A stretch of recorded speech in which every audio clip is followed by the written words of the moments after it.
현재 국제정세에서 가장 충격적인 장면은 캐나다의 마크 카니 총리가 베이징 인민대회당에서 시진핑 주석과 환한 미소로 악수하는 모습일 것입니다. 불과 몇 년 전만 해도 캐나다는 미국의 가장 강력한 안보 동맹이자 긴밀한 경제 파트너였지만 이제는 중국과 새로운 길을 모색하고 있습니다. 카니 총리는 이번 베이징 회담을 통해 중국과 새로운 전략적 동반자 관계를 공식 선언하며 북미 외교 지형의 거대한 변화를 예고했습니다. 양국은 관세를 낮추고 비자 규제를 완화하며 교역을 대폭 늘리기로 합의했으며 이는 단순한 경제 협력을 넘어선 생존 전략의 일환입니다. 이번 합의의 핵심은 가장 예민한 두 가지 품목인 중국산 전기차와 캐나다산 카놀라 제품의 관세 장벽을 허무는 것에 집중되어 있습니다. 과거 캐나다는 트럼프 행정부의 기조에 맞춰 중국산 전기차에 무려 100%의 보복 관세를 물리던 국가였으나 이제는 입장을 완전히 바꿨습니다. 합의에 따라 캐나다는 중국 전기차사 0대를 단 6.1%의 저율 관세로 들여오기로 결정하며 자국 시장의 빗장을 과감하게 열었습니다. 이에 대한 보답으로 중국은 캐나다산 카놀라에 매겼던 80%대의 고율 관세를 15% 수준으로 낮추고 일부 품목은 관세를 아예 철폐했습니다. 캐나다의 대표 작물인 카놀라는 연간 수출액이 수조 원에 달하지만 그동안 중국의 보복 관세로 인해 농가들이 괴멸적인 타격을 입어왔습니다. 트럼프 2기 행정부 출범 이후 미국과의 통상 갈등이 격화되자 캐나다는 미국 중심의 경제 전략이 오히려 안보 리스크가 된다고 판단했습니다. 실제로 미국은 캐나다산 철강과 자동차에 고율 관세를 부과하는 것도 모자라 그린란드 문제를 빌미로 캐나다를 강하게 압박하고 있습니다. 심지어 트럼프 대통령은 캐나다를 미국의 51번째 주로 편입해야 한다는 발언을 서슴지 않으며 캐나다의 국가 주권을 공개적으로 흔들기도 했습니다. 이런 위태로운 상황에서 카니 총리는 기존의 세계 질서와 규칙에만 기대는 것은 더 이상 안전하지 않다며 강력한 변화의 필요성을 역설해왔습니다. 이번 베이징 방문은 캐나다가 미국이라는 단일 축에 의존하지 않고 교역 파트너를 다변화하여 국가의 운명을 스스로 개척하겠다는 첫 번째 실행입니다. 수치상으로 보면 캐나다의 대중국 카놀라 수출은 관세 분쟁 전 기준으로 연간 6조 원에 달했으며 이는 농민들에게 생사가 걸린 문제였습니다. 중국 또한 캐나다산 원료를 대체할 공급처를 찾는 과정에서 품질 저하와 비용 상승이라는 상당한 경제적 부담을 져야만 했던 상황이었습니다. 중국 전기차 브랜드는 이미 가성비를 무기로 세계 시장에서 점유율을 빠르게 확장하고 있으며 캐나다 또한 이를 거부하기 힘든 현실을 받아들였습니다. 관세 인하는 소비자들에게 넓은 선택권과 물가 안정의 혜택을 주겠지만 캐나다 자국 자동차 산업에는 거센 생존 경쟁의 압박으로 작용할 것입니다. 온타리오 주지사를 비롯한 일부 정치권에서는 저가 중국 전기차의 공세가 캐나다의 일자리를 위협할 것이라며 이번 합의에 강하게 반발하고 있습니다. 하지만 카니 총리는 장기적으로 경쟁력을 높이는 계기가 될 것이라 확신하며 내수 산업을 보호하기 위한 추가 보완책을 병행하겠다고 발표했습니다. 캐나다의 이러한 파격적인 행보는 단순히 먼 나라의 이야기가 아니라 현재 대한민국이 처한 상황과도 놀라울 정도로 닮아 있습니다. 한국 역시 안보는 미국에 전적으로 의존하면서 무역은 중국의 비중이 압도적으로 큰 전형적인 중간국의 위치에 서 있기 때문입니다. 실제로 중국은 한국의 최대 교역 상대국으로 수출입 모두에서 가장 큰 비중을 차지하며 전자와 화학 산업의 핵심을 담당하고 있습니다. 하지만 안보와 첨단 기술 동맹의 축은 여전히 미국과 일본을 중심으로 움직이고 있어 양쪽 모두를 만족시키기는 불가능에 가깝습니다. 캐나다가 현재 감행하고 있는 선택은 바로 이 모순적인 국제관계의 틀을 완전히 새로운 방식으로 재편하려는 거대한 실험입니다. 지도를 펼쳐 세계 무역의 흐름을 보면 전 세계 국가의 약 70%가 이미 미국보다 중국과의 무역 규모를 더 크게 가져가고 있습니다. 중국은 이미 120개가 넘는 국가에서 제1의 무역 파트너 자리를 차지하며 세계 경제의 중심축을 서서히 동쪽으로 옮겨왔습니다.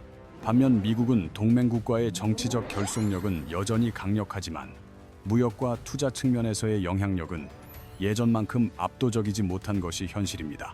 여기에 트럼프 행정부의 예측 불가능한 관세와 제재 정책이 강화되면서 미국에만 올인하는 것은 위험하다는 인식이 전 세계로 퍼졌습니다. 심지어 유럽 내 여론조사에서도 미국보다 중국이 실질적인 경제적 이득을 더 많이 제공하고 있다는 응답이 급격히 늘어나는 추세입니다. 물론 여전히 미국의 우호적인 국가들이 많지만 중국과의 영향력 차이는 시간이 갈수록 빠르게 좁혀지며 균형이 무너지고 있습니다. 카니 총리가 언급한 새로운 세계 질서는 단순한 수사가 아니라 캐나다의 생존을 위해 철저하게 계산된 현실적인 발언입니다. 캐나다가 이토록 강경한 메시지를 던지는 첫 번째 이유는 대중무역이 막힐 경우 발생하는 농업과 자원 분야의 막대한 손실 때문입니다. 앞서 언급한 카놀라 수출 하나만 보더라도 연간 수조 원의 자금이 움직이기에 이는 국가 경제의 근간을 흔드는 숫자입니다. 두 번째는 더욱 심각한 안보적 계산으로 미국이 캐나다를 자국 영토로 편입하려는 듯한 야욕을 보이자 강력한 경계심을 갖게 된 것입니다. 미국이 그린란드와 캐나다를 미국 지도에 포함한 AI 이미지를 공개한 순간 캐나다는 주권 침해라는 실질적인 공포를 느꼈습니다. 이에 대응하여 카니 총리는 유럽과 중국을 동시에 공략하며 중간국들끼리의 새로운 협력 체제를 구축하겠다는 전략을 발표했습니다. 이 지점에서 우리는 과연 한국도 캐나다와 같은 길을 가야 하는가라는 근본적이고도 치열한 질문을 던질 수밖에 없습니다. 한국은 이미 사드 배치 이후 중국의 한한령 조치로 인해 관광과 콘텐츠 산업에서 수조 원대의 뼈아픈 손실을 경험한 바 있습니다. 그 고통스러운 경험 이후 한국 기업들은 생산 기지를 동남아와 인도로 옮기며 대중 의존도를 낮추기 위해 필사적으로 노력해왔습니다. 한국에게 캐나다의 이번 선택은 중국과의 경제적 거리 조절과 미국과의 안보 동맹 유지를 동시에 시험해보는 하나의 중요한 실험실과 같습니다. 이 실험은 우리가 중국과 어느 정도까지 밀착할 수 있는지, 그리고 기존의 강력한 미국 동맹을 어디까지 조정할 수 있는지를 몸소 보여주고 있습니다. 다만 캐나다 역시 중국과의 관계를 무조건적인 우정으로 묘사하지 않으며 인권과 안보 문제에서는 타협할 수 없는 명확한 선이 있음을 강조합니다.